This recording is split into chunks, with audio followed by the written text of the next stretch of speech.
Ready? If you are. Yep. Let's see. Hey, welcome to another episode of the Blackout Test Podcast. I'm your host, Rod. Joined as always by my co-host, Karen. and we're live on a Monday, ready to do some podcasting the day after Super Bowl Sunday. Mm-hmm. Congratulations to Patrick Mahomes. He did it again on one Yes. leg. Yes. I predicted it on Balls Deep. You did. You did predict it. You called it. I mean, it's hard to call anything against Patrick Mahomes because he's just so good, you know. But it was a close game. It wasn't like some, big blowout or whatever. I know it was controversial to some people that Holden call at the end. Um, but I thought it was a pretty good game, a really good game. Mm-hmm. I It was a good thought game. I thought Jalen Hurts has nothing to hang his head about, really, even though I know he Mm-mm. kind of took it as it was his fault. But really, I mean, you basically asking yourself, saying you got to play a perfect game in almost every facet of the game in order to beat Patrick Mahomes, and you can't be And mad at still that, ain't guaranteed you gonna win. right? But yeah, I got to give you your props. You definitely knew. Mm-hmm. Okay, let me give you a song.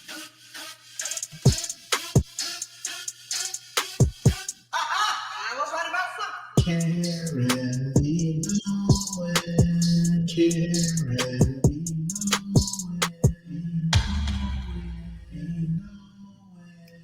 I was right about something. all right. So yeah, it was a little bit touch and go, and then I regardless of what I know, I'm finding that the divide about the ending is very clear delineation between people that just wanted to see Patrick Mahomes win versus Mm-hmm. everybody, people that wanted to see like a fun ending. A holding penalty is not, that kind of leads to the game running out the clock and a field goal. It's not really people's dream ending. Even if you're a Mahomes fan, like, it's good to get the worry over. But if he would have thrown like a touchdown to win it, you would have felt even better than that. But I still thought it was a very good game, and I enjoyed it. I watched it here by myself. I love watching Super Bowl at home with you or just by Mm-hmm. myself. I hate Super Bowl parties. I've only gone to a couple and I didn't have fun at all.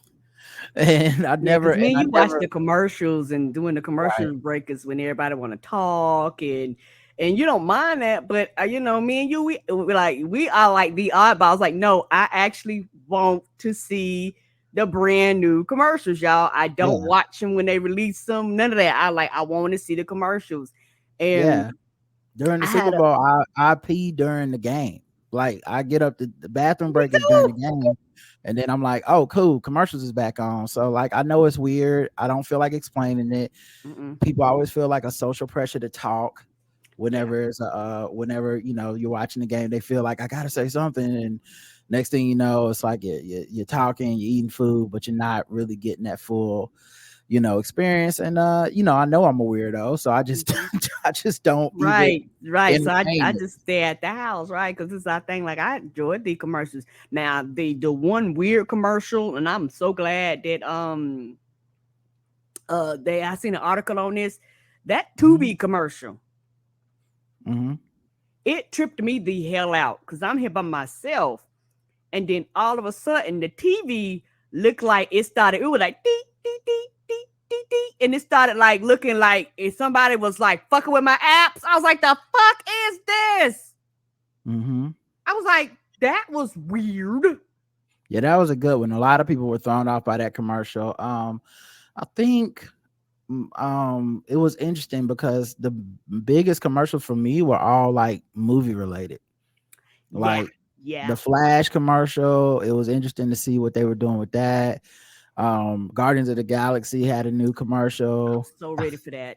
I think the only thing I laughed harder at than Ben Stiller as Zoolander in the Pepsi commercial Zoolander was our shit. We watched that in the movie theater. I love that shit. Yeah, the only thing I laughed at harder than that had to be the Fast and Furious trailer. I know Come they on didn't mean for you through. to laugh, but I was laughing like shit. That is a Come on, ridiculous trailer. Jason Momoa. Yeah, it's just whatever that Fast and Furious world has become. It's I just a don't care. amalgamation of brown people who are just like ambiguously brown people being hot, driving cars fast, and just blowing stuff up and doing stunts. It's honestly insane. Whatever it is now. Let's go. I don't even care. I've been here for 1 through 9. Bitch, I'm in for 10 too.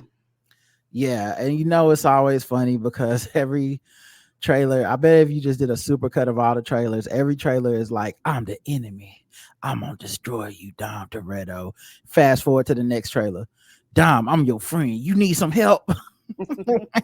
Like this one, and this one was like the most like people on his side, except for of course The Rock, because they fell out for real. But it was just funny, like all the quick cuts to like Jason Statham, Mm-hmm. uh They uh brought everybody back.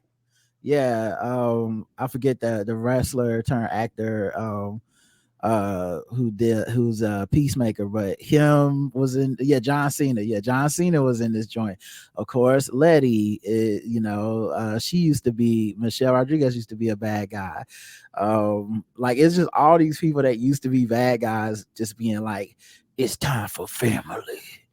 I was Yep, like, here it's we go. family time, 1/4 a mile at a time, and however you measure that. And so I'm Mhm. here for it. I don't care. Like Yeah. I'm the reason why they keep making these bitches, and I don't care. Yeah, I was actually really excited about the Transformers trailer. That looked good too, didn't it?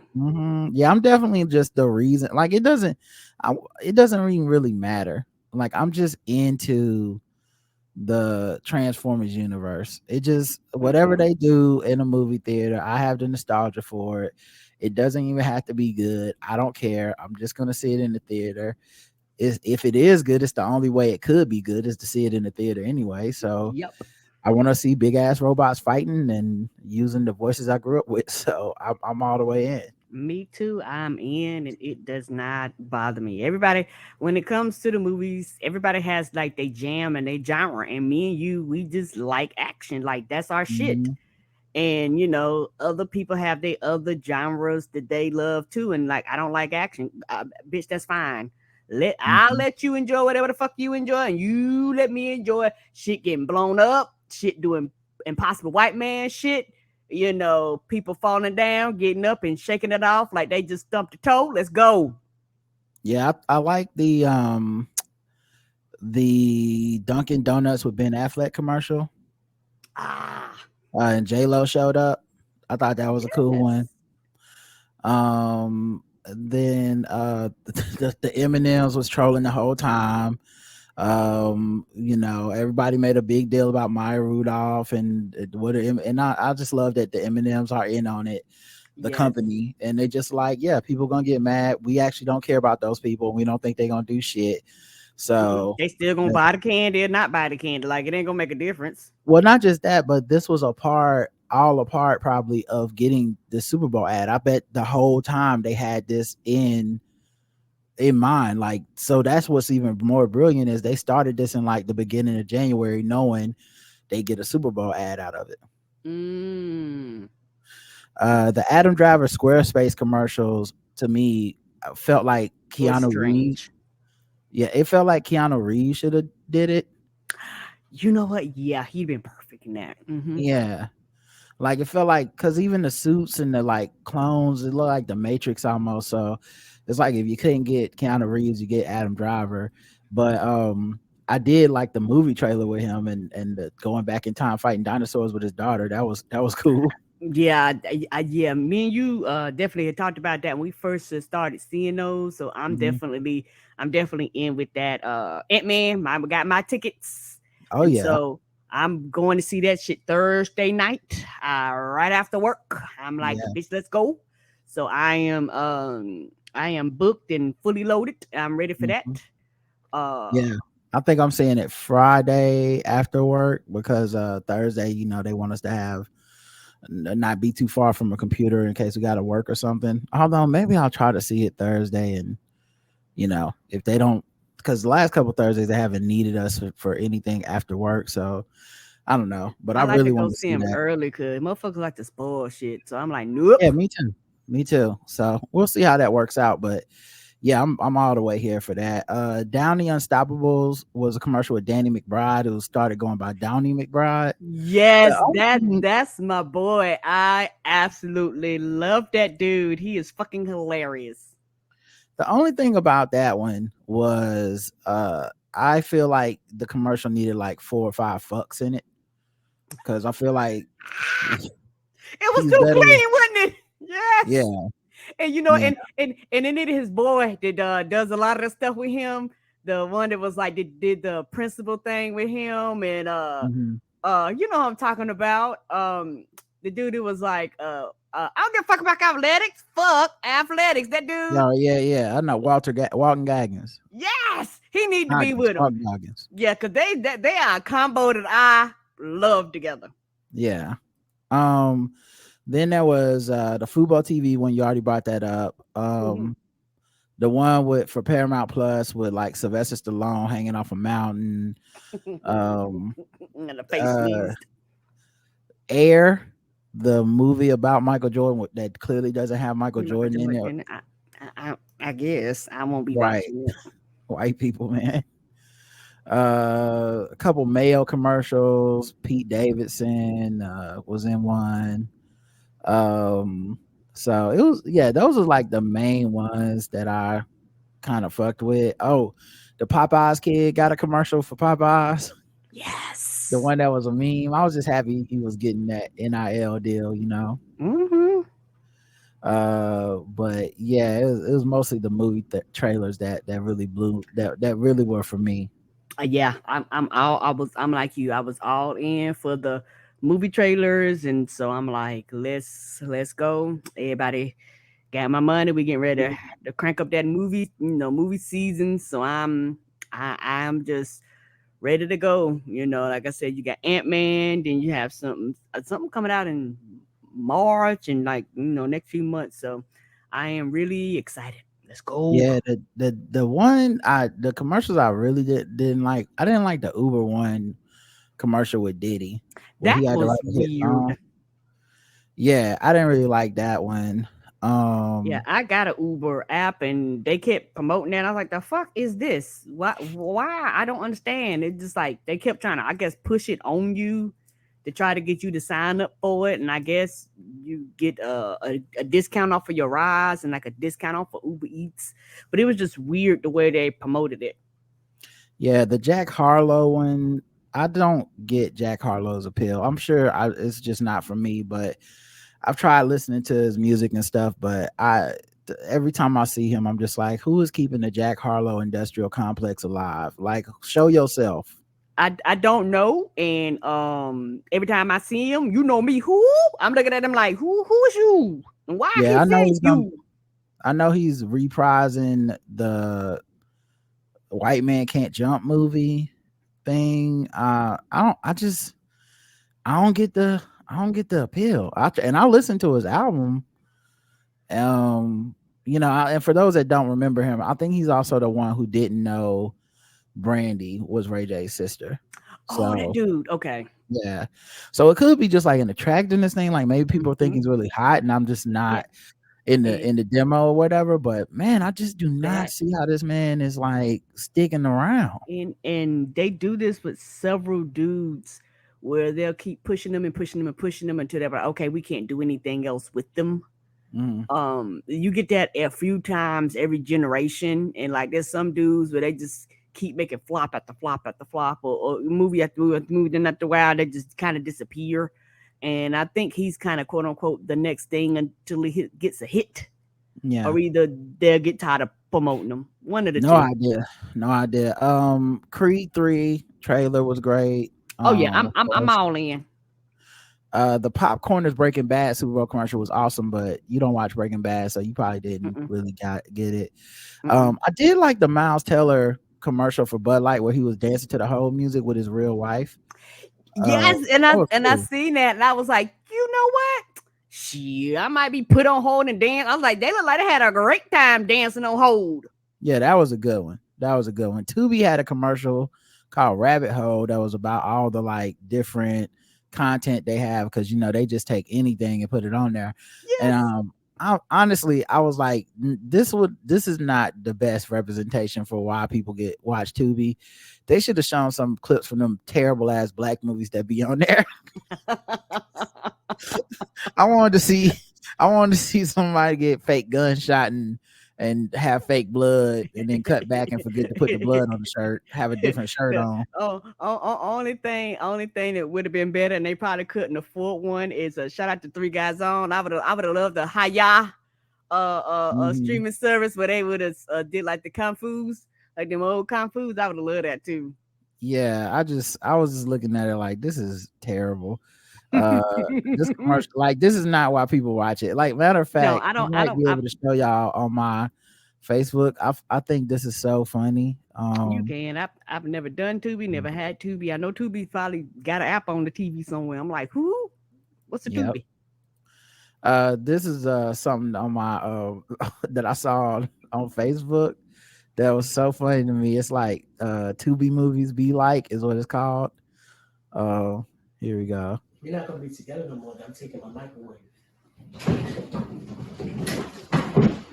Put my microwave down before I put holes in your ass. Gonna shoot me with a motherfucking microwave. He's holding a toaster and he got a red coat on. It keeps getting better, by the way. It's not about the microwave. Oh no, she got trans outfits too.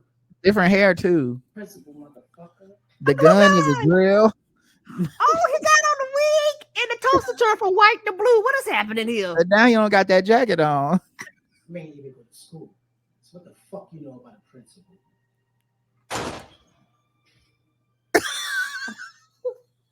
I'm dead. She shot the gun. His shoulder moved. He wasn't shot, and he didn't have a wig. And he turned back, and his shoulder shot, and he has a wig on. What is happening here? And I think he's not even holding the microwave or a toaster no more. Motherfucking shot. I said, put my microwave down. Now you got the toaster back. Stay with me. She got face tattoos. In the coat. He got a crock pot and some Timberlands.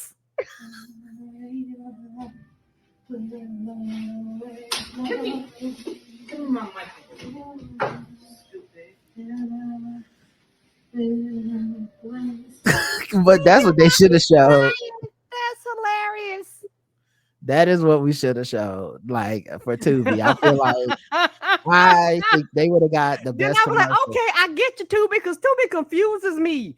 I was like, what the fuck is this? This is like everything on here. I'm like, oh, I guess.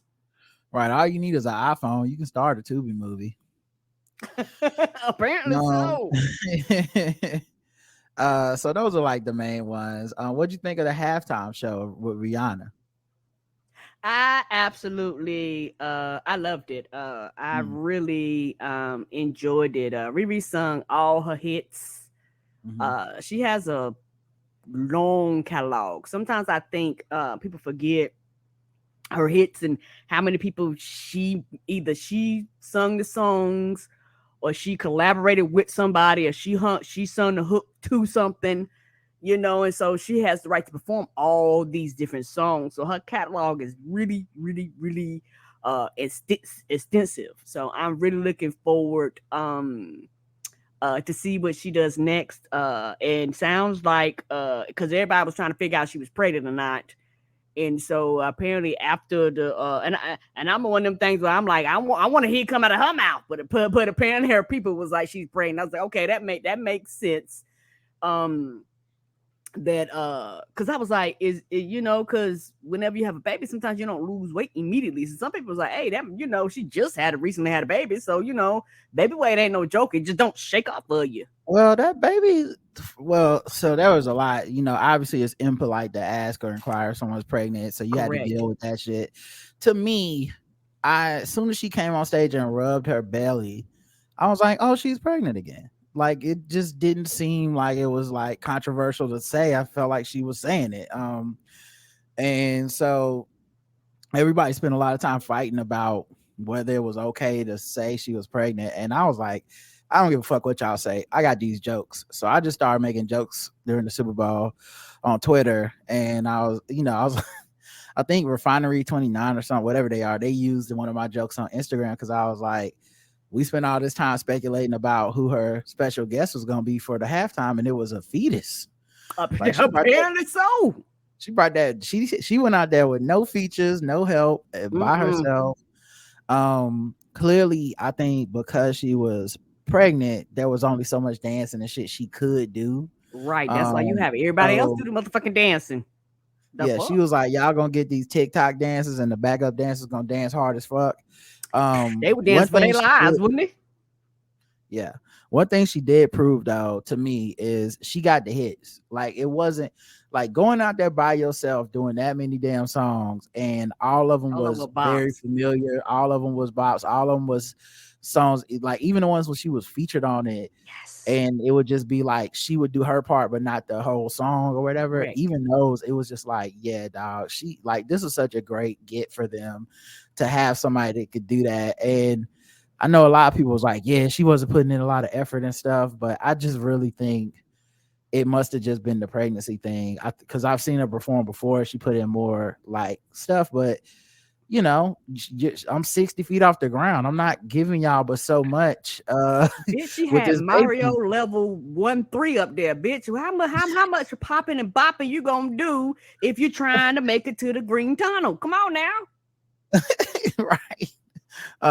So yeah, I enjoyed it, but I like, and then what I was mostly surprised by, unless I mean my sound system in here isn't that great, it's just a TV speaker, but if it sounded like she was singing most of her own shit, like it wasn't just lip sync and stuff, which a lot of times when you do, that's the downside to when you do get one of these performers that does all this extra shit, is like, you know, like when Pink is like flipping upside down on a trampoline at the ceiling and shit and on ropes, you know, she can't she's not gonna be able to do all that singing and all that shit the whole time, you know. But seeing her like not lip sync, and especially when people like really came for her as a vocalist when she first came out, it was actually really cool.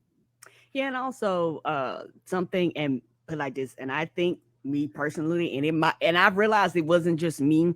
I realized that whoever the sound tech person wasn't listening to the sound that was being pumped out to the TV through the TV, because the music was just a tidbit louder than her voice.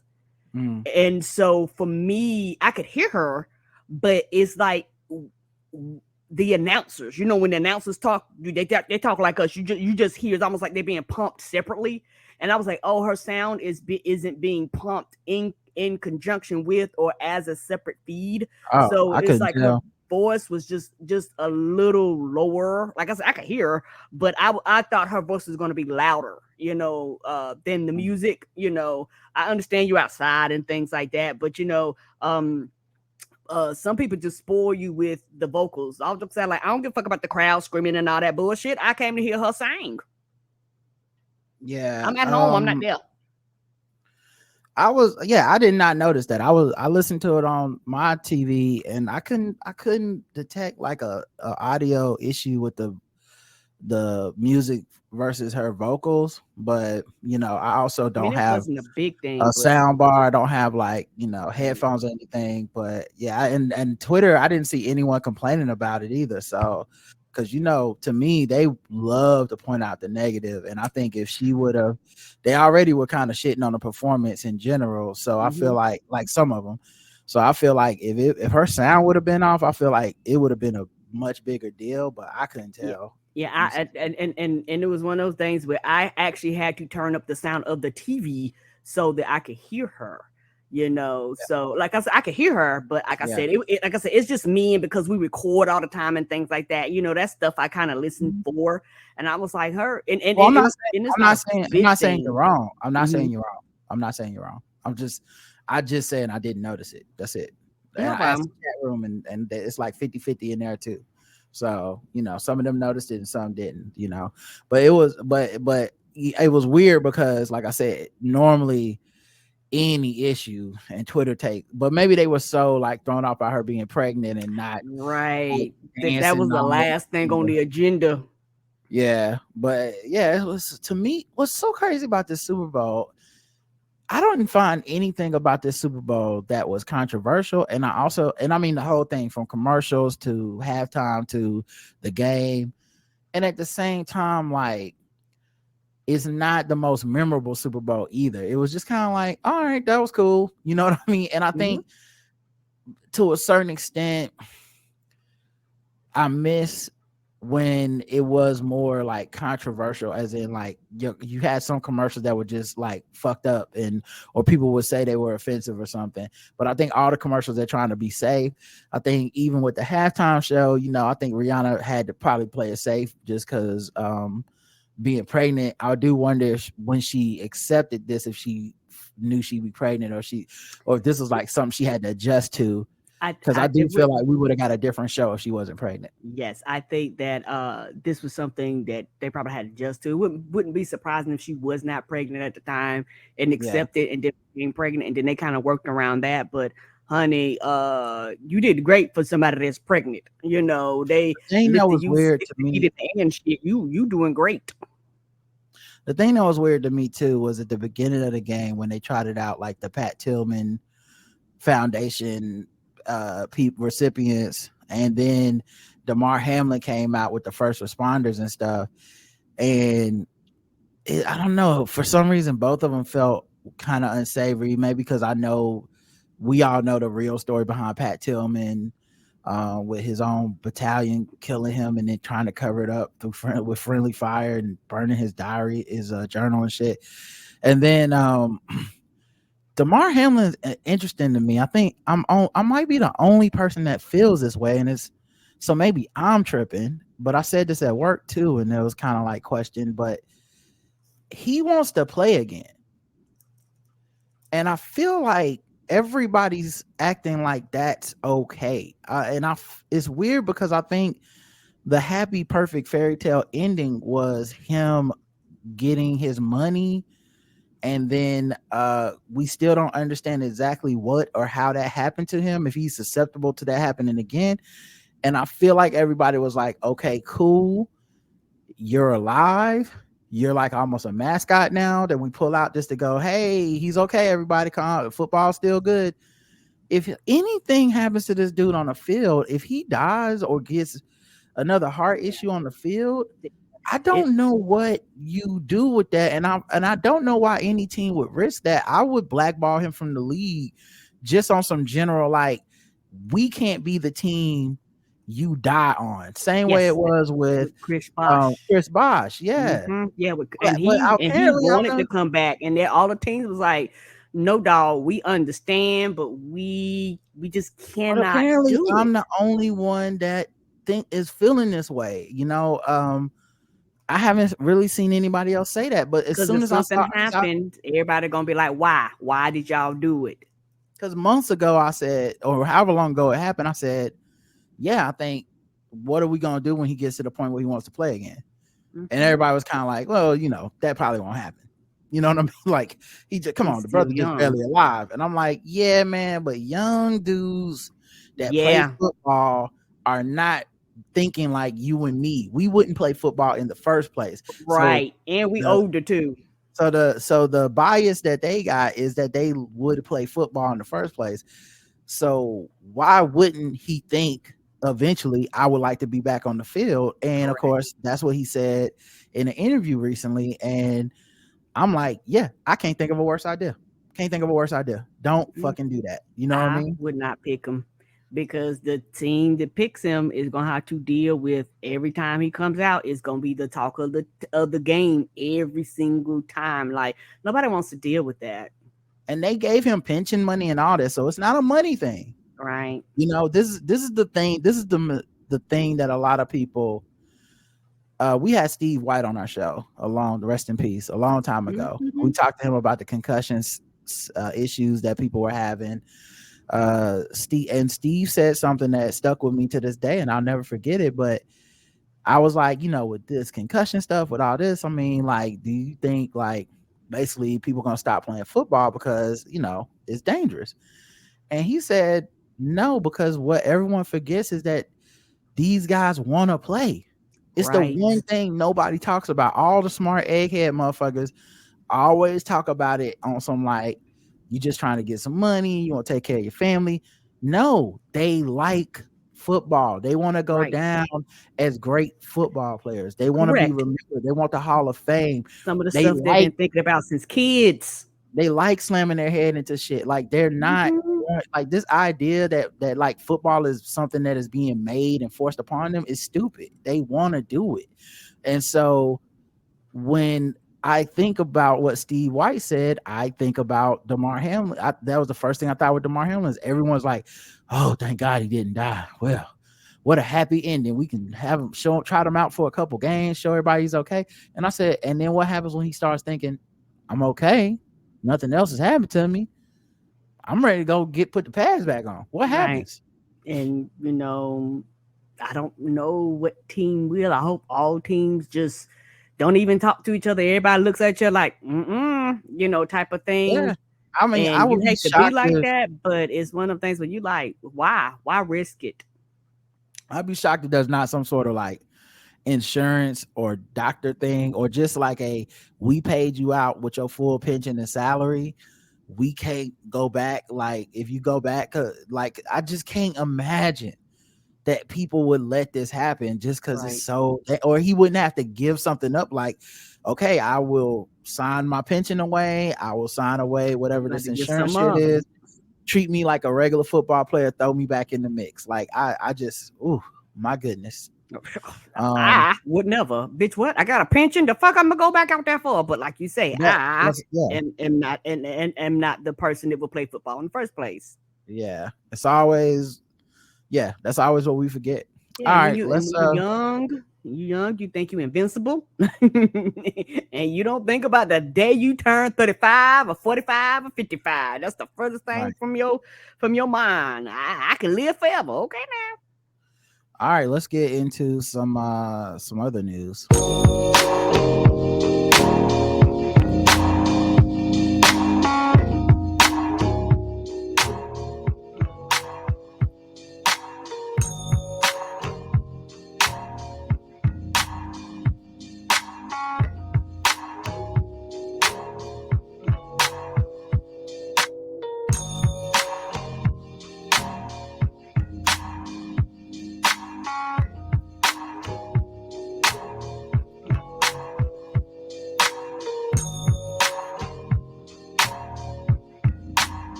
All right. Equatorial Guinea confirms first ever Marburg virus disease outbreak. I didn't understand that sentence. Marburg virus disease outbreak. So apparently, it's a viral hemorrhagic fever, which means you basically bleed out of everything. I don't know. No. So far, 9 deaths and 16 suspected cases with symptoms include fever, fatigue, and blood-stained vomit and diarrhea have been reported. And how do you get this? It says highly infectious, but the WHO thinks it's been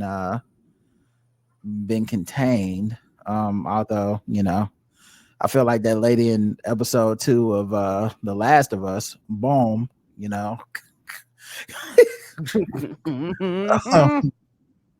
Come on. But yeah, advanced teams have been deployed in the affected districts to trace contacts, isolate, and provide medical care to people showing symptoms of the disease. Efforts are also underway to rapidly mount emergency response, with WHO deploying health emergency experts in epidemiology, case management, infection prevention, laboratory, and risk communication to support the national response efforts and secure community collaboration in outbreak control. The WHO is also facilitating the shipment of laboratory glove tents for sample testing, as well as one viral hemorrhagic fever kit that includes personal protective equipment that can be used by 500 health workers. They say it's highly infectious, thanks to the rapid and decisive action from the Equatorial Guinean authorities in confirming the disease. Emergency response can get to a full steam quickly so that we can save lives and halt the virus as soon as possible. It's highly virulent disease that causes hemorrhagic fever with a fatality ratio of up to 88%. God damn. 88%. Don't fuck around, y'all. Ooh, my God. You wear a mask, like how do you prevent it? Let me see. Just walk out there and hope you don't catch it. They said it's the same family as viruses as Ebola. Illnesses caused by Marburg viruses begin abruptly with high fever, severe headache, severe malaise. Many patients develop severe hemorrhagic symptoms within 7 days. The virus is transmitted to people from fruit bats and spreads amongst humans through direct contact with the bodily fluids of infected people, surfaces, and materials. There are no vaccines or antiviral treatments approved to treat the virus. However, supportive care, rehydration with oral and intravenous fluids, and the treatment of specific symptoms improve survival. A range of potential treatments, including blood products, immune therapies, and drug therapies, as well as candidate vaccines with phase 1 data are being evaluated. I mean, there's only 9 people so far, but yeah, it sounds like, the last, like some clickers gonna be coming up soon. On the ground. Right. Yeah. Thank you. Yeah, it's a little bit scary for you, boy. I feel know. like ever since coronavirus, like all we do is just learn about shit where you like, God damn, that too, Right. And this is why every time I watch, Facebook or something, and they be like, they done found the tomb. I was like, the fuck, leave the tomb alone, because you probably fucking with some shit that's been down there and been down there for 2,000, 3,000, 4,000 years. They be like, this thawed out and we gonna fuck with it. Why, bitch? Because you gonna bring back the bubonic plague fucking around with shit. It's frozen. Let it stay frozen and dead. Right. Nah, it's scary as hell. Like, y'all need to watch y'all own movies. Y'all know what happens in the movies when y'all fuck with shit going, ooh, pretty. Now, I don't know that this came from anybody fucking with shit though, Karen. I think you may have added some details that aren't supported by the facts. No. I'm talking about like with I have to correct you because Karen Sean is somewhere with his dick rock hard right now to be like, Rod, you didn't say nothing when Karen said that. That's what he didn't correct me. My bad. Yeah. But I was going on a separate tangent. We talk about this disease, but sometimes we get it from us fucking with shit. Right. That does remind me. I do owe an apology to Sean and Nick Jew. I owe 2 apologies. So I guess I better go ahead and get those in real quick. The first one, Nick Jew, I try my best, but I'm not from the Yay area, the Bay, so I don't be knowing. But a lot of hip hop stuff has slipped into my lexicon just through listening to music and absorbing it. And I guess I'm appropriating culture without really understanding it sometimes. And the other day, I don't even remember because we talk so much on these mics, but I must have said that and I'll take her word for it. She said I said some food slapped instead of smacked. And, that's a big offensive thing for her. So I just want to apologize. It's my fault.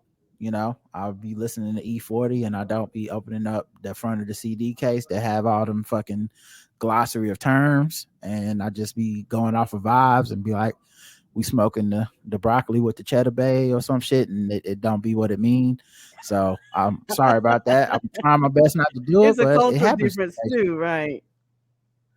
Yeah, food don't slap, everybody. Food doesn't slap. It depends on what part of the country you from. That's what people say, right?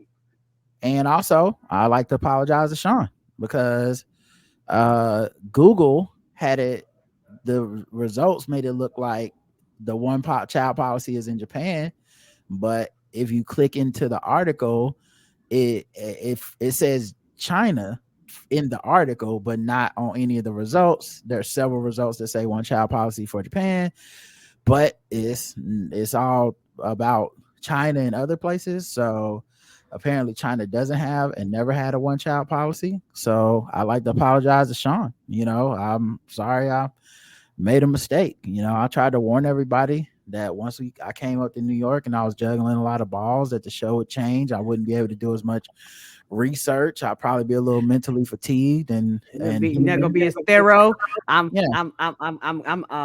gonna fuck around. I'm gonna let some stuff slip through. Yeah. So I didn't, I said Japan, or Karen said Japan had a one child policy, and I just said okay, yeah, and moved on. And I should have Who got stopped time the to whole correct show. me all the time? That's a full-time job. Yeah, I should have stopped the whole show and just called it a day and been like, whoa. I feel like a kid Honestly, on I'm here. a little nervous about continuing to do the show at all, because what if I make a mistake, And then, Child, they'll be all right. They will be all right. well, you don't care. I do. So that's So the don't. difference. You just say whatever you want to all the time, and then people look at me like I'm the fucking problem. So that's And they blame you for shit that I say. You be like, I didn't even say that. Karen said that. They be like, nah, you let it go. You let it slide. You you are the adult, and you are accountable and responsible. No, China had a one child policy. Japan did not, and that's the final answer or whatever. And fuck me for being up since however god long, and then doing the fucking thing, and then giving you a motherfucking show when I get home. Fuck that, right? All right, let's get to the next thing. Well, yeah, I apologize. I'm sorry. U.S. fighter jet shoots down octagonal object near Canada border. 8-sided object. Yeah, apparently we've been shooting down a lot of objects in the sky. Yeah, and here's my pet peeve. It seems that they think these things are Chinese like spy balloons, but they keep saying UFOs. And the way my movie watching is set up, I'm gonna need y'all to be real clear. Like, should I be preparing for some Independence Day shit or not? Not quite. Because if they alien UFOs, please stop fucking with them. Because if they got the technology to come all the way here, they got the technology to whoop our ass. Okay. This is like when Shaq got slapped by Kevin Hart last night at the Super Bowl. Why would you do that, Kevin Hart? Because Shaq could break you in half literally with one hand. So why would you do that? That's how I feel. If it's UFOs for real, don't shoot them. And if they're not UFOs, call them something else. Because they keep going like, don't worry, it's not an alien. So then you mean you identified it? So you do have... You do got words for it? Yes. Come on now. Just be like, we think it's a Chinese. It is in our dictionary. Yeah. So yeah, they've been shooting down these shits left and right. Apparently it's the third one to be shot down over America in as many days. Yeah, us and Canada. They fucking around with Canada too. And the fourth in just more than a week. So yeah, I don't know. And Canada is like, why am I in it? They're like, we don't bother nobody. Why y'all coming in our airspace? Mm-hmm. Britney Spears' inner circle has grown more concerned for her and plans an intervention, but then the plans have now stalled. Yeah, like I said, when we talked about this initially, I'm kind of like you. I always thought it was weird, the Free Britney people, because it's one of those things where it sounds cool and it was a fad, but we don't really know everything behind it. We don't know why they had these things in place. We don't know what her family had to deal with. We don't know any of these things. These things may have been put in place for her protection and things like that. And sometimes even protect her image and things like that. And so, now she's doing all these things and you got people calling, wanting people to fucking do a wellness check and shit on her. Y'all don't know her. And shit like that. So it's just one of those things where, okay, she's free. So now you have to deal with the consequences and repercussions of her being free. Just gonna come out and say it, okay? I don't trust none of these movements started by these white women. Okay, like it was a little too weird from the jump. Like it felt like it was a joke to them, even as they were saying it was serious. Right. And I'm like, so is she really the victim of this man that she's being abused and all this stuff? Is that for real, which I believe? And it was a little too cute with it. Like, ha ha ha, we got the hashtag trending, ha ha ha, we got a documentary.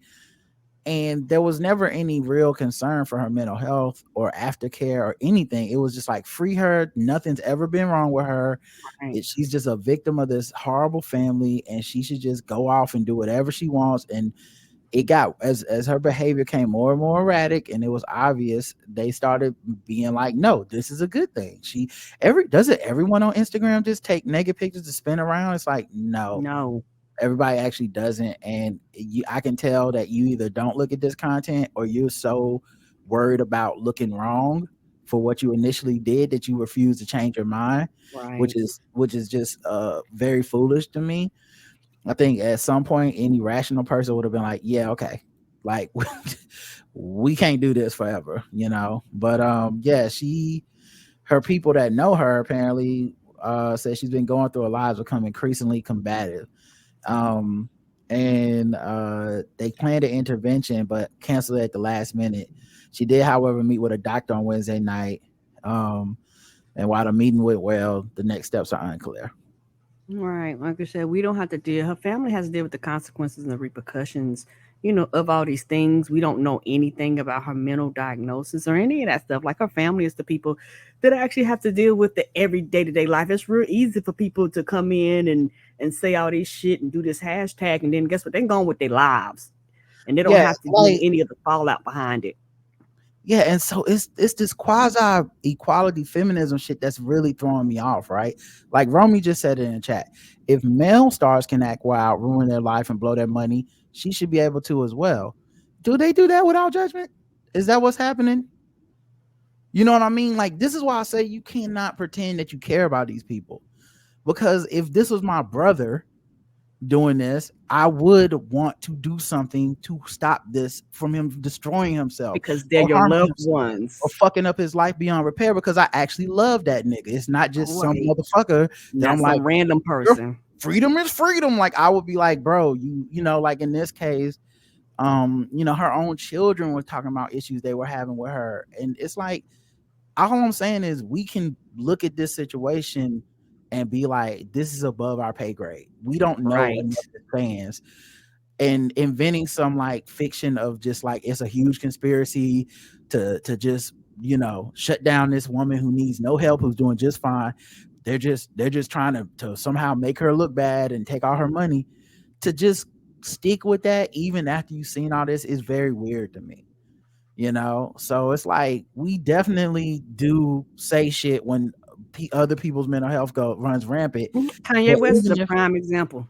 yeah, but even if you're looking at like privilege or something, this is one of the reasons I don't really fuck with a lot of the like isms movements and shit, because a lot of times people just really want access to the privilege of other groups, and then they couch it in this like marginalized rhetoric. So it becomes shit like when someone within a group that you're in does something terrible, I'm gonna use the group I'm in because it's y'all can accept and understand this example closer than if I name the group you're in, because then you're gonna possibly feel away.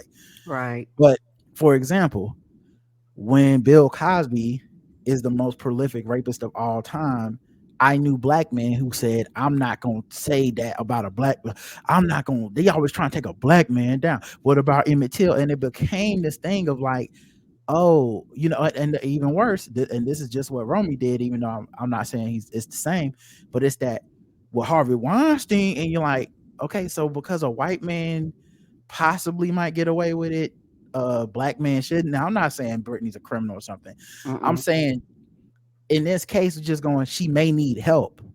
Like, no one's saying like throw her in jail, hurt her, or whatever. If anything, her fans were the ones that called the cops on her at her They, house. they did. So it's like, that's them Free Britney people. That's not me. To just notice it and be like, yeah, that's a bit erratic. She may have some issues, and people, the first thing people do is what about so and so? It's like I have you ever listened to me say, you know what, man, Kanye is fine with me? No, when Kanye's acting erratic and shit, if anything, I've been the person that stuck to my guns and been like, even when he said really fucked up shit, I'm like, and he ain't taking care of his mental health. Right. Like I've He's like not even taking care past the of it. point where people were like, I'm just so offended. I refuse to acknowledge that it's a mental health issue as well. I'm the one who's like, yeah, but it's also still a mental health issue, even if you Correct. are tremendously offended and all that shit. So I just think it's very easy to just throw to just throw her. Like I think what people saw as freedom was really throwing her to the wolves, because like once she got married to this dude in a shotgun way or whatever, people were like, well, he's gonna take advantage of her money. I'm like, right, that's what a conservatorship is for. Now, should her father be running it? It sounds like no. No, sound like somebody but, else should have been running it, right? but the idea that she just like we gonna quote unquote free her and then not be responsible for any of this other shit is kind of wild to me. Anyway, I just not think that's interesting. And I'm not even like gloating and shit. I really find it to be genuinely sad. Yeah, yeah. And also is, one of those things where I understand the perspective of people ought to be able to have the rights to do what they want to do. Yes. Yes, I do understand that. But it's also when you're dealing with people they don't have all these rules and regulations and all these things around mental illness and mental health. And I do understand some of my bias and all that. We're not even gonna go down that circle. I mean, go down that hill. But these things are in a place for a reason, and there are a lot of people they actually need this for their protection and for Yeah, their family's protection. And it's one of those things where these restrictions are here for a reason. And a lot of times people are responding to this like people are in their right minds. They should be able to do what they want to. Yeah, they should be able to do what they want to do. But you also are talking about somebody that might not be in their right mind. So there is a difference. right. I thought this was some crafty gamesmanship. Joe Biden was supposed to do an interview with Fox before the Super Bowl. The president typically does an interview, and a lot of times for the Super Bowl, depending on what channels on and all this stuff. And of course, we know Fox is right wing. It's damn near basically not even a media site at this media outlet at this point. It's basically just a hate machine, and they don't fuck with Biden. And so what he said was, I will only do this interview with Fox Soul. Fox Soul Mm-hmm. is the black constituent of the Fox like landscape of channels, Mm-hmm. and they're clearly not the political arm, meaning that he would have gotten a probably fairer and friendlier black interviewer. I bet And some black folks is like, Fox Soul, what's that? yeah, and you would think that Fox would want to promote their Fox Soul since whatever, it's already the blackest Super Bowl all time and shit. But Right. he so he said I'll only do it with that.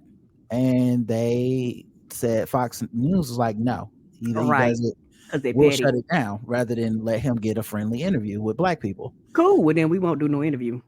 And I honestly think it was smart and crafty. I really do. Mm-hmm. I think because one, you either were going to empower Fox Soul and get you a friendly interview, or you were going to have Fox News go in and basically say, we know that he will get a too fair, too good, positive interview out of this. We refuse to let that happen.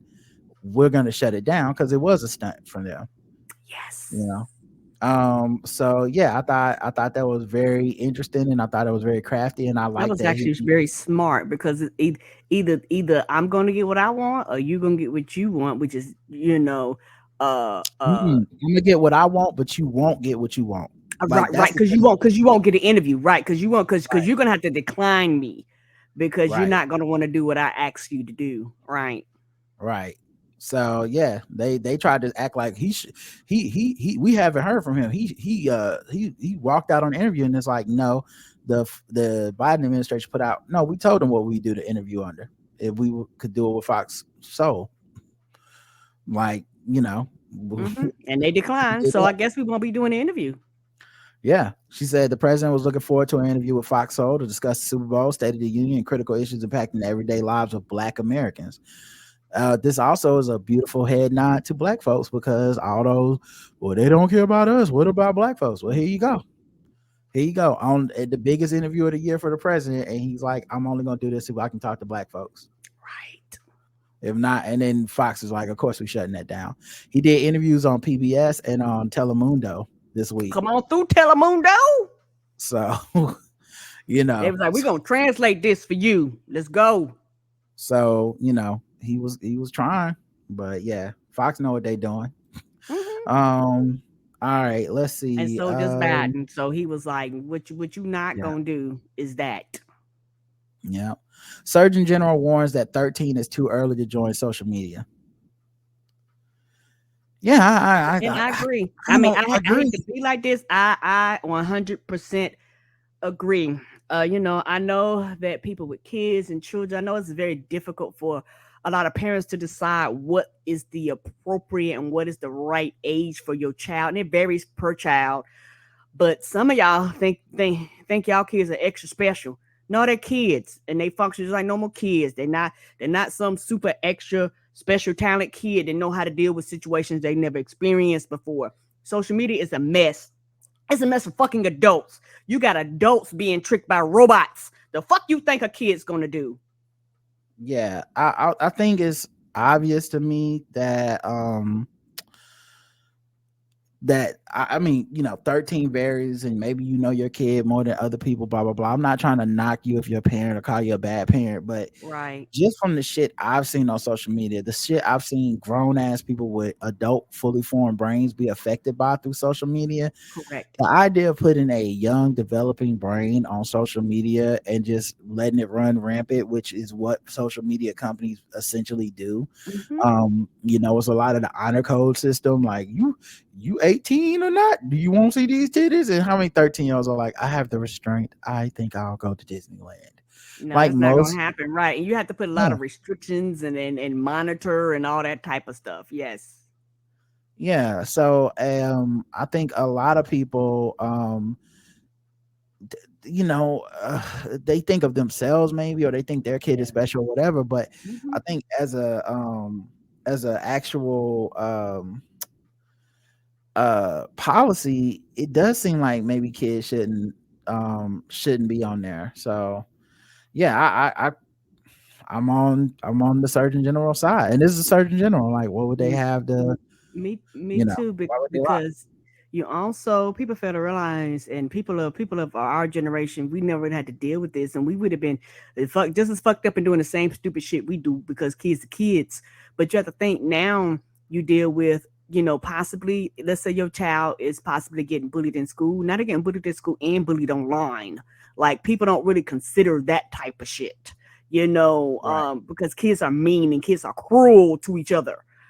So now you're taking that shit and you making it even more anonymous. At least in school, you got to do it in my face, but online, people, they do groups, they do cliques, they go find people and just harass them off the internet. They've done studies. They've like the suicide rate in kids have gone up since they have started using social media and things like that. Depression has gone up. So these things impact children. They impact adults too. But most adults that are like in their right mind, functioning adults, it's still a drug, but it's different because you made a conscious decision. You have children they're developing, they're growing. Some of them are still trying to figure out the right and the wrong thing to do and still do stupid shit because they children. You increase the possibility of your child putting nudes online and shit like that. People don't think about that shit because they go, well, my kids can do anything. But when kids get tricked and shit like that because they don't know no better and they stupid, they'll do shit like that. Dumbass kids. And plus also like insurance, like a lot of it too deals with people's insecurities. Like, you can just become insecure about, like, you're already gonna be insecure because you're developing, and people are insecure sometimes their whole lives about their bodies, the image, and all this stuff. Right. But when you throw in some of the harassment, when you throw in the like the bodies that you're constantly seeing that have been like surgically enhanced, or people promoting like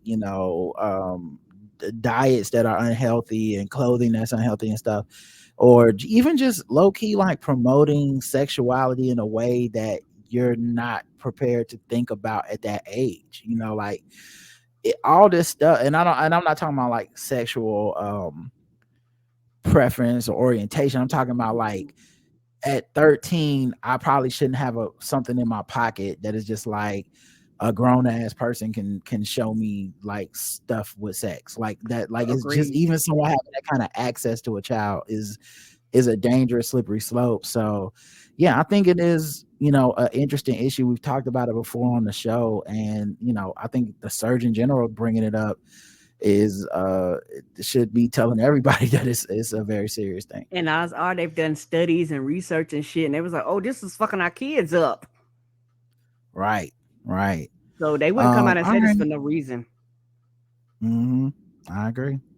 Let's see. How long we been doing this? Okay, about an hour. You know what? Let's get into some other news. Kind of news I want to talk about. Um, let's do a little bit of white people news. Okay, they love that. It's everybody's favorite. And here we go. White people news, we're bringing exciting to the barbecue. We might be problematic or a little bit dim. The sun's really harsh on our fragile pieces. White people news. All right, let's see what's going on the brighter, lighter, whiter side of town. Taylor Swift Mm-hmm. borrows her boyfriend Joe Alwyn's jacket at the Grammys 2023 after party. Oh shit! Now Yeah, I was she mean, cold?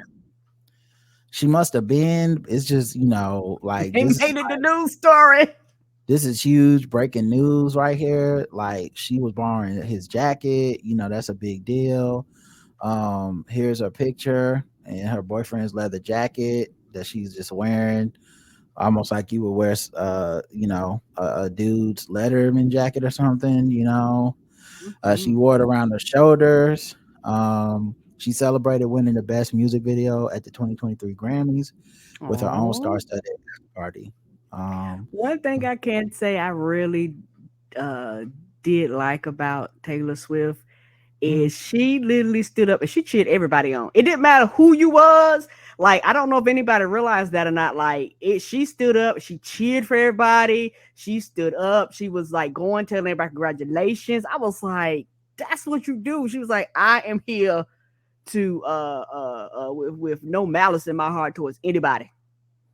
Yeah, she was like the first person that it really woke me up to the internet um and how much people got off on the power of hating people more so than the reality of the person, Right. because the amount of excuses I saw on why she was supposed to be a bad person It was makes ridiculous. sense. It You know what I is. mean? And especially considering like time really came around for her, because the fact that people kept picking Kanye West over her, and now we are like, oh, Kanye is a really bad person, and Right.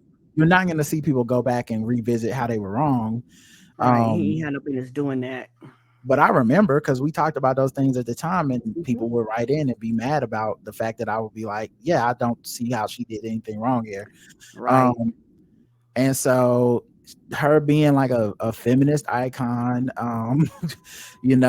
being a politically active and vocal, and something she grew into, by the way. Like, we were judging her when she was like a former child star coming up. Like, we were like expecting her to have the maturity of like a fucking, grown ass woman, even when she was just like learning her voice. Right. Even your Um, fave took a while to get yeah, into it. Like, it takes a while. yeah, she's 33. So that when we started this podcast, she was 20. You know what I mean? Wow. Yeah. So yeah, man, it was really just people like doing these hate hive things. And so yeah, shout out to her. Hopefully she's happy with her boyfriend and stuff. And yeah, she seems like a class act. Like, when she was at the award show, they never cut to her losing to somebody, and she was like, God damn it. Like, it's like she Uh-uh. was like, she seemed completely fine with whatever happened that night. Yes. Yeah, and we've covered some of her legal cases and stuff where she's really stood up Mm-hmm. Yeah, women she and stuff sued like somebody and they was like, well, you suing him to get some money. She was like, it's $1. Bitch, the point is don't do this. don't touch my ass. Right. Like I'm who suing for doesn't agree $1. with that? Like I respect the fuck out of that. The fact that Mm-hmm. Demi Lovato hated on her and lied and was like, she's a fake feminist, da da da da. And I think it was Kesha that came out and was like, Taylor Swift gave me money so I could sue DJ, whatever his name is. Mm-hmm. Like my rapist. She gave and she didn't do that loudly. She just did it. And the only reason y'all know about it is because I'm Because telling I'm y'all telling about you, it. right? Because Because I'm she tired of wouldn't have y'all. said nothing. I'm tired of y'all talking shit about her because she didn't really, this is just that catty bullshit y'all pulling. So, I still know people that don't fuck with me, or, I've had to get off my social media because anytime I bring up what I consider to be pretty objective facts, they go into some Taylor Swift ain't shit. And I'm just like, I don't know what a skinny, tall white woman did to you. I'm sure there's a lot of stuff, but I don't think it Right. was Taylor Swift that did it. Me either. You just taking your anger out on white women, and she just happened to be the representative today. Yeah, like that shit used to weird me out, man. Right. It was And odd. that was before I really understood boundaries, and so I would let these people hang around, thinking like, well, maybe it's a misunderstanding, or hey, maybe she did something I don't understand, and then I just remember one day being like, I don't need to let your negative ass around me. You can hate her, but you don't need me to Get help her you hate over her. there. Yeah, like it was funny because one of the complaints was, well, she's made all these songs sleeping with men and then talking bad about them, and I was like, so wait, it's fucked up when she do it, but not like Lori Harvey or every female rapper I love. Oh, so now R&B men singers, people men, sing about people that they, broke up with all the time, make all types of songs about them. right? Every last one of y'all got some weird ass post you about to put tomorrow about your exes because it's Valentine's Day. So this just, let's just like she can't make art about it. It's just funny to me. So anyway, shout out to her for wearing that jacket because this lighter, whiter news. She wore her boyfriend's jacket. Come on through, lighter, And whiter. they dedicated 4 or 5 paragraphs to that. Leah Michelle. Do you know her? You know I don't. She's a Glee, former star of Glee, and she got outed as being a very not nice person. Oh shit! Not on the Glee, none of the people that sang. Yeah, she was a victim of a quote unquote victim in quotes, y'all. She was a victim of posting like a black square or some shit or saying Black Lives Matter, and then like a black, when people was disusing motherfuckers, a black co-star of hers came out and was like, oh, well, that's funny. You think Black Lives Matter now because you told people you would shit in my wig, like. Oh no! Yeah. So she did an interview with Jeremy O. Harris, who is the writer of Slave Play, which is a lot of black people find problematic as well. So I heard ain't that the one, Reggie, that you talked about? I think so. I know Ray Sani doesn't like it. Like there's a lot of people that have a problem with Jeremy O. Harris. I've never seen this play. I don't even know. I just heard other people talking about it. So I already got an opinion about it. I just heard other people talking about it. Yeah, I just know that it's very controversial to a lot of black people. So he's Michelle, who is currently starring on Broadway and Funny Girl for the Interview magazine. In the wide-spanning conversation, Harris asked Michelle about her troubles with former Glee cast members. Yeah, and I can already see like the way this is gonna shape up is there's gonna be a lot of people like, well, of course he would give her a sympathetic interview. So I don't know. I think these past 2 years have been so important for everybody to just sit back and reflect. I did a lot of personal reach outs, but the most important thing was for everybody to just take a step back. More than anything, I'm so grateful to have this opportunity to apply the things that I've learned over the past 10 plus years in a positive way. At the end of the day, what matters the most is how you make people feel, and you have to put aside your feelings. The conversations that I've had behind the scenes with some people were incredibly healing and very eye-opening for me. I've been doing this for a really long time, and I'm not going to ever blame anything on the things that I've been through in my life, but you also can't ignore those experiences or deny them. They are part of the patchwork of my life. Glee is a cultural touchstone, but for those who actually worked on the show, it was far from a dream. Several former cast members came out over the years since the show ended airing, saying that they were bullied and othered by Leah Michelle. Samantha Ware, who joined the cast in 2015, said Michelle made her first television job a living hell and threatened to shit in my wig. Heather Morris, who played the cheerleader Brittany S. Pierce on the show, called out Michelle for her behavior on the show. With that said, was she unpleasant to work with? Very much so. For Leah to treat others with the disrespect that she did for as long as she did, I believe she should be called out, Morris said in 2020. So, guess she's trying to do like a rebrand. Image rehab or something. I don't know if it's gonna work, dog. I don't know if it's gonna work, dog. Ballet director smeared feces on critic's face after bad review. Oh. I guess he didn't like that constructive criticism. I guess you want me to take you across these bars that they put their feet on. Then that's more like constructive shitticism.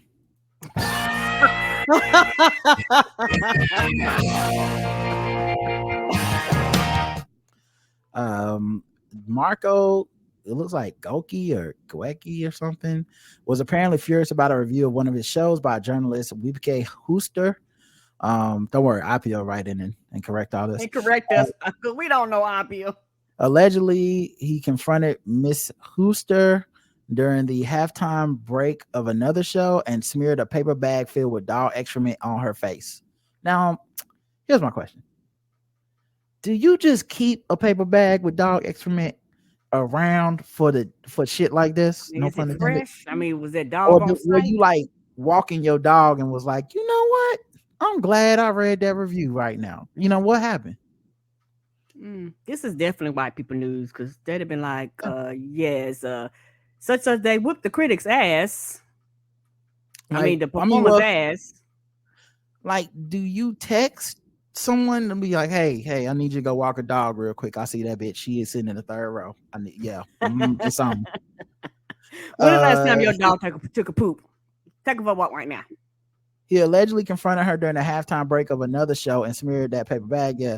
Mrs. Hooster's employer, the Frankfurter Allgemeine Zeitung, Faz, says that police were investigating. The initial review of Mr. Gorky's show in the Dutch mountains was described by Miss Hooster as likely like being alternatively driven mad and killed by boredom. Jesus. Oh yeah, you know what? I'm gonna go find me some dog poop right now, girl. She said driven by boredom. God damn. She said driven mad and killed by boredom at the same time. She told BBC that she was in shock after what she described as a brutal attack. When I realized what happened, I screamed, I panicked. I can assure you that it was not an impulsive act. He had planned this, considered it an act against the freedom of the press, she said. I wonder if he was like, "You bored now, bitch?" Is this enough excitement in your life? That spice it up for you?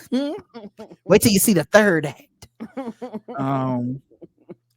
Mr. Goki said he believed the damning review had cost the Hanover Opera House subscriptions and threatened to ban her from the Opera House during the confrontation. He said toxic positivity. He said all my shit is A+. And all my shit is real shit, apparently. Yeah. Hanover State Opera said that he had been suspended with immediate effect as his impulsive reaction went against the rules of conduct. You don't say. Yeah.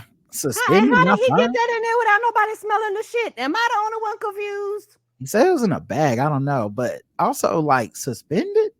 That's not a fireable offense. Bitch, you getting fired. You do that to me. He's been a director outside that bitch every day till you lose your job. He said they say he's been a director at the Hanover Theater since 2019, and he won the 2020 German Dance Prize. So maybe that's why 2022, I'm sorry, German Dance Prize. So maybe that's why they were like, just suspend him. Okay, you know, he did win that dance prize. A bill making it easier to throw axes, rope chickens while drinking alcohol in Wyoming is almost law. What is wrong with people? Do people not see what happened? People get drunk and they be like, you know what? We need guns. You know, we need throwing axes. So now you can be drunk and chop off an arm or a leg or hack your friend upside the head, thinking that shit is funny. White people do for Frankie. Y'all don't want to go pass a law like this and kill each other. A bill that would make it easier for people in Wyoming to consume alcohol while doing things like throwing axes, darts, and chicken roping. What the fuck is chicken roping? I don't know. Is one step away from reaching Governor Mark Gordon's desk.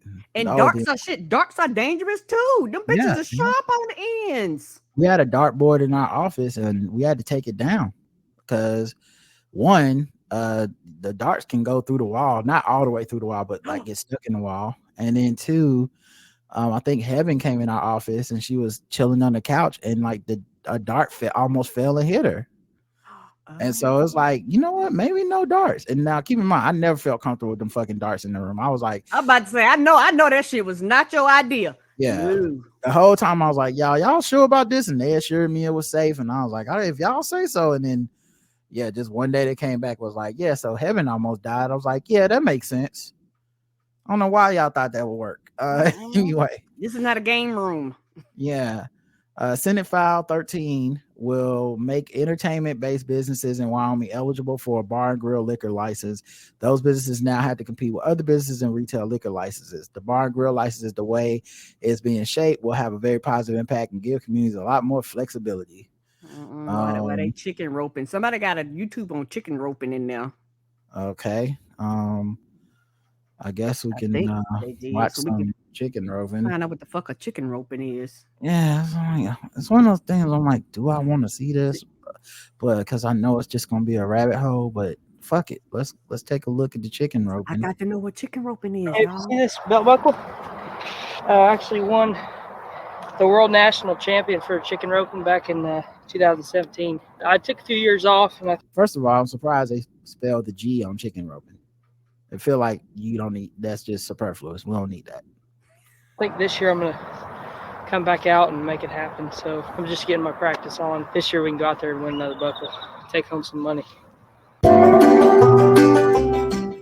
Oh, shit now. All right, we can skip all this. They told us we got to get them all rounded up because we got to get some eggs for breakfast in the morning. So we're going to do some chicken roping in Arizona. So it looked like you just form a lasso.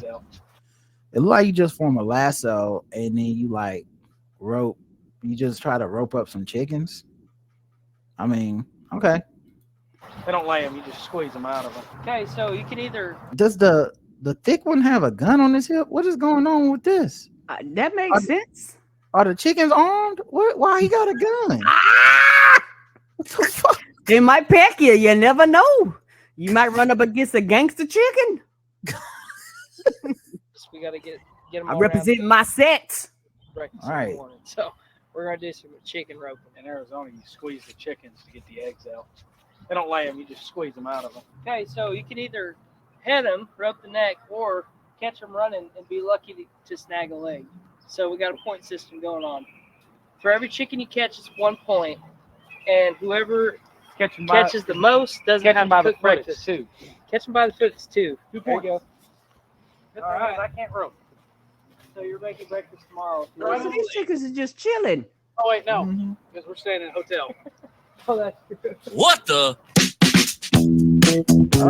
Oh, they didn't have to drop the funky honky tonk music on us, did they? I didn't see this coming. Oh, he got one by the foot already. World class chicken roping going on here, guys. Don't get whiter news than this. I can't believe I caught that. That's my first chicken I ever caught. First chicken I ever caught it. Oh shit, we got some chicken roping going on here. And to think they used to do this to innocent black people for no reason. Oh shit. Yeah. 1000% guaranteed this shit started as nigger roping, and then it was like, oh, I guess we'll gotta rope something. Guess we'll rope the chickens. Gotta change everything. Now you have officially been educated in chicken roping. Because I don't know what I thought it was gonna be, but I didn't think it was gonna be that. Drunk chicken roping does not seem like a smart idea. It does not. They gonna fuck around and rope somebody's foot up thinking it's funny, and then next thing you know, all hell gonna break loose. I just think enough white people doing drunk chicken roping gonna end up with a black person being lynched, and it's gonna be like, what happened? We was drinking, we started roping the chickens. Next thing you know, We was yada, playing yada, cornhole. yada. Next thing you know, we was chicken roping, and next thing you Right. know, I don't know what happened. Somebody say, you know who else like chicken? And next thing you know, it was just got out of control. Last white people news story: Leonardo DiCaprio's rumored 19-year-old flame Eden Polani deletes her Instagram. So Leonardo DiCaprio, who has a well-documented history of just loving a fresh out of high school ass girl, just Then I don't know what the age, but eventually you just age out. 25. We know the age. It's 25 is the age, okay. So his rumored gal pal, 19-year-old Eden Polani, had to delete her Instagram following the buzz of her romance with the 48-year-old A-lister. And it's that thing, like, I get why people think it's creepy, obviously, duh. Mhm. But at the same time, I don't know what you do when people are of legal age, because Correct. you can't tell a 19-year-old shit. They know everything. That's like, I think that's part of the frustration for people is like, we've all been 19, so we all are Right. like, that's the age where like you can get roped into some bullshit. But it's also the age where like, if I told you, hey, you about to get roped into some bullshit, you probably tell me to go fuck myself. All right, so you just And got it's to not let like, it go. yeah, and it's not like there's not a long list of motherfuckers that want to fuck a rich, white, famous actor like Leonardo DiCaprio. Correct. Like it's not like if he said, you know what, you guys are right. From this point on, I'm only dating women who are 35 and up. It's not like women 35 and up will be like, no, thank you. Like he just be fucking a whole lot of 35 years and up women. You know what I mean? Like, so it's not a matter of like, these the only women he can get. This what he won't. And for these 19-year-olds, this is what they want, I guess. But yes, they do. I mean, I shouldn't even say I guess. I mean, it's what they want. He hasn't been accused of anything inappropriate by, and he has a long history of fucking these girls. And like, you've never even heard like a peep of like some Me Too shit or anything. It's all just he's on his Hugh Hefner. And I don't know. I think at some point in his lifetime, I mean, in my lifetime too, I've watched it turn from Hugh Hefner as a pimp to, damn, that's kind of weird, right? Yeah, it's slowly morphed into that. Yes, it did. Because I thought it was weird. Yeah, I thought it was weird the whole time, but it was like, I guess if y'all, I guess if you want the same make and model of car, cool. They put Hugh Hefner on TV. They gave him a whole show about a whole ass TV show. Yes, they did. And it was like popular and people watched it, and they weren't even watching it from like I'm disgusted with this man. They were watching like, this is cool. This old man gets to fuck 19-year-olds. And now, right, this 48-year-old, we're like, but not you motherfucker. Maybe that's progress. I don't know. But the sad thing is, even if you believe like that's progress and this is he's not the one that seems to be paying the cost. It's her. She the one had to go off of social media and shit because people was harassing her about the shit. Yep. The French Israeli model had around 230,000 Instagram followers and was rapidly gaining users after she was photographed with the Titanic actor. Prior to taking down her page, she shared on Instagram story on New York City Hotel on Tuesday, captioned the since deleted snap, long time no see. She was photographed arriving alone in New York City's John F. Kennedy International Airport just hours before her final post. The influencer's profile heavily featured content from her travels, with many of the posts being taken all over the world. She also enjoyed a good solo shot and selfie moment. She went off the grid one day after she sparked romance rumors with the Wolf of Wall Street actor who's been trolled for strictly dating women under the age of 25 when they were photographed sitting next to each other at Ebony Riley's EP release party over the weekend. But a source clarified to Page Six they are not a romantic item. There's zero truth to this. He was seated next to her at a music party along with many other people. It's just silly. Leo clearly can't be dating every single person that he's in the room with. I guess it's interesting because if it is not true and people have harassed this woman off the internet, that is fucked up. Yes, it is. You know. And they harassing her because they know he don't give a fuck. Like like Mhm. we talked about this before. People that don't give a fuck, people don't waste their energy towards people that don't give a fuck. They are actually the one who knows how the game is rigged and they've won. Cause they Right. go, I don't give a fuck. So after a while, people just don't fuck with them. They'll go bother people that they know it bothers. Yeah, and I mean that's the thing about Leonardo DiCaprio. He doesn't really talk about it. He hasn't been asked about it, and I think for the most part that's kind of been the rule. Like as long as he ain't seeming to like revel in it, and he don't seem to be treating these girls very seriously, where he's proposing or marrying them. So you can't even do him like Dane Cook, where like Dane Cook got engaged to a girl he met when she was like under 18, and people are like, she wasn't 18 when he proposed, but people were like, oh, this is creepy, da da da. And it's easy because he's tied to this girl in a way that is you're able to be like, look at this shit. If you just keep recycling or getting the newest model with a 19-year-old off the lot, it's harder for people to nail you down, because you can just be like, I'm not fucking her, I'm just out here just chilling, I'm just doing my thing or whatever. So, but yeah, for the most part he'll be all right, because why, Karen? He's white. That's right, Karen. It's white people news. Don't nobody care about Leo. Ain't nobody gonna take him down. Okay, he ain't did nothing unforgivable. Okay, I mean, You ain't he heard just about out it here yet. doing his thing. Okay, um, but I mean, maybe he can do some chicken roping.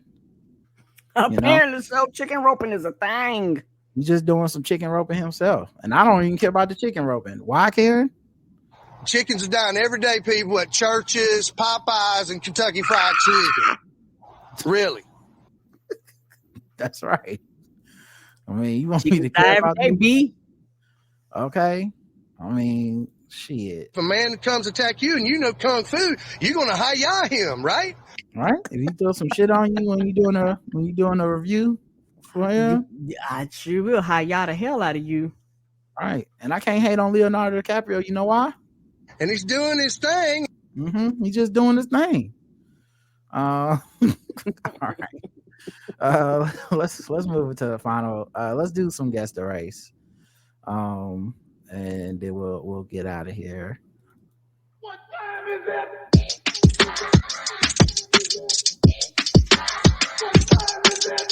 It's time to guess the race. It's time to guess the race. It's time to guess the race.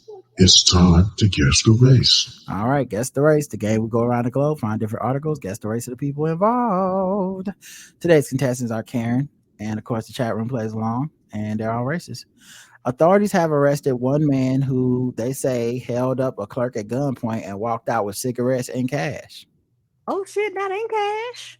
Spring Township Police Department apparently say 27-year-old Saquon Dockery and another individual had walked into the convenience store on State Hill Road before 2 a.m. on January 25th. The store clerk told the police that the pair were wearing dark hooded sweatshirts, jeans, and masks that covered their faces. Officials say that one of the two pulled out a handgun and forced the clerk to give them money from both the store's safe and register. In all, the two stole an undisclosed amount of money and cigarettes from behind the counter. Authorities say the alleged robbers then left in a car driven by a third person. After an extensive investigation, authorities arrested Dockery, who was found with a handgun in his possession when he was arrested. Dockery was arrested January 30th and is currently being charged with the felony of robbery and theft by unlawful taking. Well, what's up with the co-defendants? Anyway, Karen, guess the race. What was the name again? The name was Saquon Dockery. Oh, black. Parents going black. Let's check the chat room. Saquon the chef, black. Put Patrick Mahomes' first cousin on his black ass daddy's side. Smoking them Philly blunts. What them niggas take all the Newports, black. Not Saquon. Lungs to match the skin, black. Got the cigarettes to boost later, black. There was Newport, New Point shorts, a knee, black mechanic in training. The correct answer is, everyone said the same thing. Ain't no white Saquon, black. Yep, the correct answer is black. You all got it.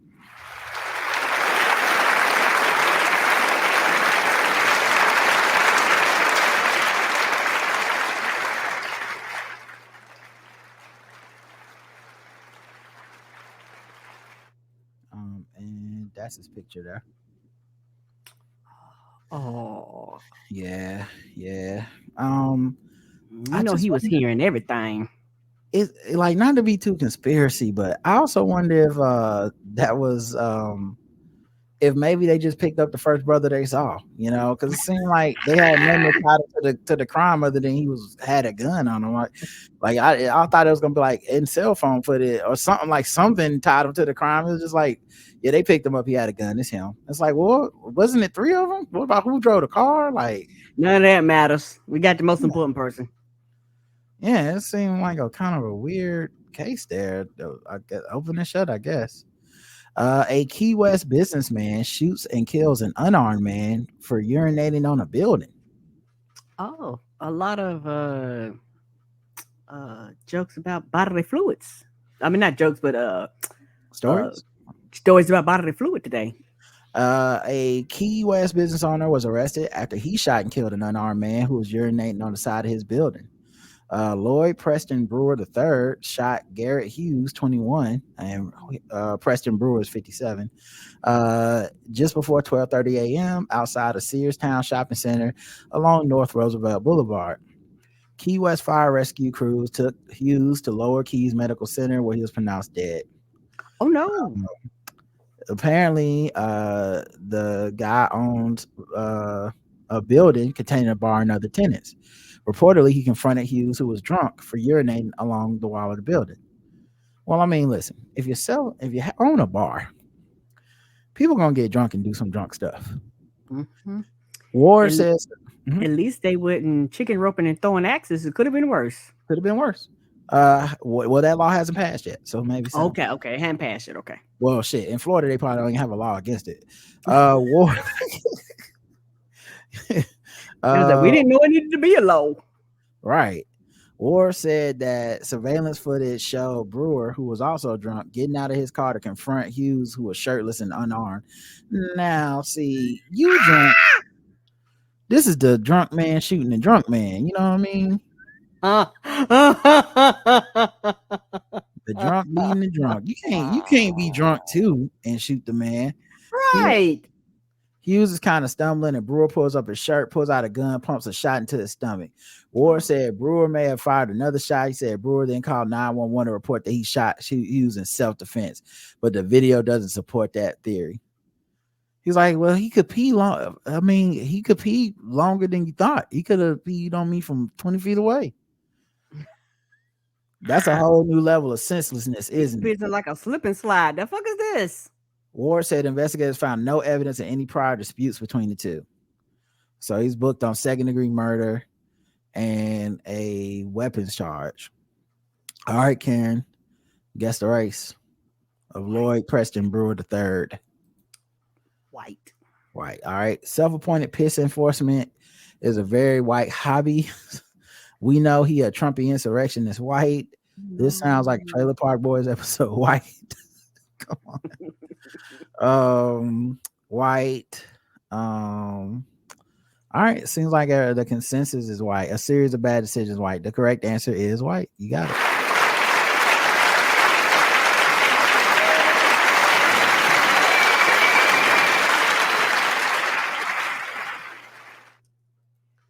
Yeah, luckily he didn't have to shit, because it's Florida. He would have been a stand your brown law. Oh no. Yep. But that's him right there. I love his hair. Okay, luxurious. So white people care about property so much. They're like, I'm gonna shoot this man pissing on a building. Like, for what, dude? Can't be this serious. All right, you can watch that off the building, right? Right. You're 2 for 2. Hey. That bitch was white. I ain't racist. How can I be racist about anybody or anything in my life? How can I? Call them niggas. Just call them niggas. It's time to guess the Gold race. teeth, gold chain wearing, fried chicken and biscuit eating, monkey ate baboon, big guy, fast running, high jumping, spear chucking, 360-degree basketball. All right, Dallas. A 24-year-old man is now linked to an unusual string of crimes that kept the Dallas Zoo on the lookout for missing animals. He told police that after he swiped 2 monkeys from their enclosure, he took them to the city light rail system to make his getaway. What? 2 monkeys? Davion Irvin also said he loves animals and that if he's released from jail, he gonna steal some more. Oh, I guess one didn't fall off and bump his head, apparently. Well, they say one monkey don't stop no show. It sure don't. Irvin, who remained jailed Tuesday on $25,000 bond, was arrested. I do it again, apparently. He was arrested last week after asking questions at a downtown Dallas aquarium about animals there. He is charged with 6 counts of animal cruelty and 2 counts of burglary. An attorney listed for Irvin in court records did not respond to a request for comment. First of all, is it really cruelty if all he trying to do is free him? Not like an abolitionist to me. That's like arresting Harriet Tubman and being like, this is slave cruelty, trying to get these motherfuckers on the Underground Railroad. Irvin told police that on the night of January 29th, he waited until dark, jumped the fence, got on the zoo grounds, cut the metal mesh of an enclosure, and took the 2 emperor tamarin monkeys, according to arrest warrant affidavits. He then got on the city's light rail before walking to a vacant home where he said he kept his animals. Acting on a tip from the public, police found the monkeys named Bella and Finn January 31st, the day after they were discovered missing, at an empty home in Lancaster, a Dallas suburb about 15 miles south of the zoo. Shit, because you've been there all day and you be like, the fuck is happening in there and why do you hear monkeys all goddamn day? Of course they're going to catch you and the monkeys because you're not there, so you're probably not feeding them, not taking care of them. Yeah, they're probably tearing that bitch apart. I'd have called on your ass too. Multiple cats and pigeons were also in the home, in addition to a dead feeder fish and fish food that had disappeared from a staff-only area of the zoo in January, but wasn't reported stolen at the time. Irvin has been charged in 2 of the odd events over a span of several weeks at the zoo and is linked to another. In the taking of the monkeys, he faces 1 count of burglary and 6 counts of animal cruelty, 3 for each monkey. He also faces a burglary charge in relation to the escape of a clouded leopard named Nova, who was discovered missing January 13th. A cut was found in her enclosure, and the zoo closed as a search was launched. She was found later that day near her habitat. So he let a clouded leopard out. Irvin told investigators he wanted to take Nova, but that he was only able to pet her before she got on top of her enclosure. Police said they linked Irvin to the cutting of an enclosure of longer monkeys discovered after Nova went missing, but he hasn't been charged in that. None of those monkeys escaped. In the days leading up to the emperor tamarin monkeys being taken, a man had been raising suspicions at the zoo, asking questions not only about moving and caring for such monkeys, but about the clouded leopard that had escaped. He was not clever. It was like they on the lookout for somebody that's trying to steal the animals, and you out here like, if one were to steal a clouded leopard, where would one need to? Where would one keep the enclosement? I mean, what do they like to eat? Now let me ask you this: how heavy you think the monkeys is? Would that be quiet on the train? Yeah, you think if I put like the monkey, not me, if someone, I'm asking for a friend, if a friend got a wheelbarrow and put 2 monkeys in it, you think they'll stay in there all the way to the light rail? But yeah, they say he was also seen entering staff buildings near the monkey enclosure. After the monkeys were discovered missing, police released a photo and video from the zoo of a man who they said they wanted to talk to about the missing monkeys. The man in the images, who police later say was Irvin, prompted the tip that led police to the vacant home where the monkeys were found January 31st. An affidavit said the tip came from a caller who said multiple attendees of a church recognized the man from images as someone who frequented a vacant home owned by the church. Police arrested Irvin on Thursday, a few blocks from the Dallas World Aquarium, after he'd been there asking questions about animals at the aquarium, and a worker recognized him from the news coverage. Yeah, I guess they would be on the lookout or whatever. I guess he don't keep a low profile. Everybody's recognizing him. So let me ask you this: how much water does an octopus need to live? Now, and do I gotta put So they salt? survive in the bathtub. Can I put Epsom salt in the water? Would that work for salt water? How does that work? No, it don't. What's the right ratio of salt to water? For the octopus to survive. Police said they're still investigating, but he has not been linked to the suspicious death of an endangered vulture at the zoo in January. He taking photos too. Yeah. Meanwhile, police in Louisiana announced the arrest of a 61-year-old man in the case of 12 squirrel monkeys that were discovered missing January 29th from their enclosure in Zouzania and Broussard. About 60 miles west of Baton Rouge. All types of animals. Police say the missing monkeys have yet to be recovered. All right. 61. He must be more clever. Karen, guess the race of Davion Irvin. Black. All right. Don't know no white Davions. Ace Venegro, pet detective, Jumanji fanboy, black. Never land Blackie. We used to go shopping after midnight when we were poor students. Okay, well, he's just talking. A lot of weird animal crimes in Texas right now. Okay, it's just black. Y'all guys got it. Black.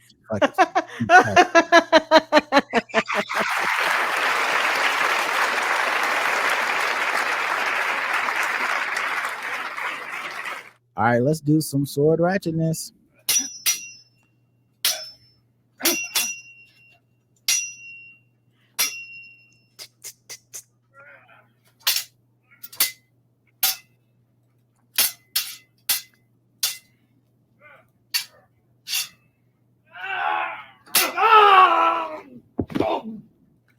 And my bad for not showing y'all the picture of him. I accidentally clicked off of it. I'll try to pull it back up, but yeah, he was black.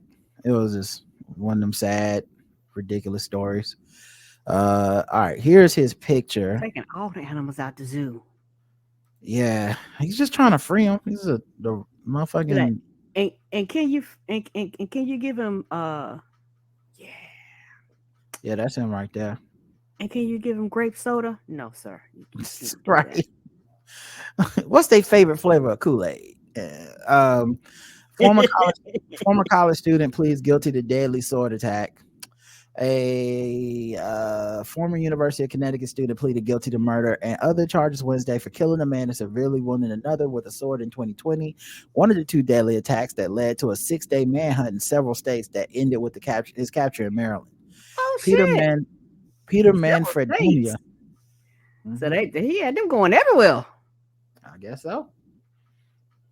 Peter Manfredonia, 26, from Newton, Connecticut, agreed to a 55-year prison sentence during a hearing in Rockville Superior Court.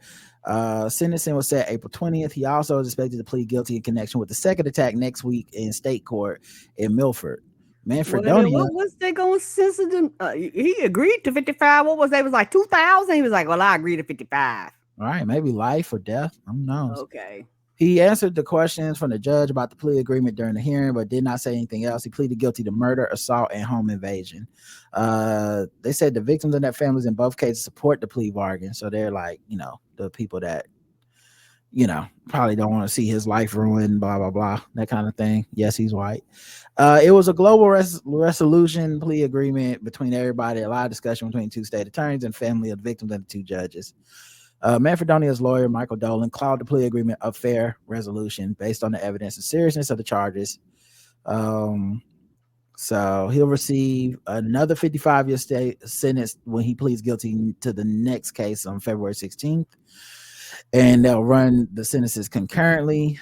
He killed Ted Demir, 62, and seriously wounded an 80-year-old man who lost several fingers and part of his ear, in a samurai sword attack in Wilmington, May 22nd, 2020. And it's not clear sword regulations. And it's not clear why he attacked the man, but an acquaintance lived near the homes told police she stopped seeing him recently. After the sword attack, police say Manfredonia broke into another man's home in Wellington, held him hostage for about 24 hours before taking off with his truck and firearms. The man told police that Manfredonia told him he just flipped. 2 days later, he went to a Derby home with a high school friend, Nicholas Cell, 23, and fatally shot him. Manfredonia told then forced the dude's girlfriend into her car and fled the state. He let the woman go near Columbia, New Jersey. Investigators tracked him to Pennsylvania, where police say he took an Uber to a Walmart. Authorities searched the area, didn't find him. Yeah. A man. Criminals got to get around too. Yeah.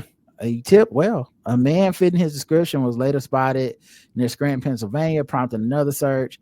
They believe he stole a car and abandoned it in Chandford, Pennsylvania, before taking another Uber to Hagerstown, Maryland, where he was captured without incident.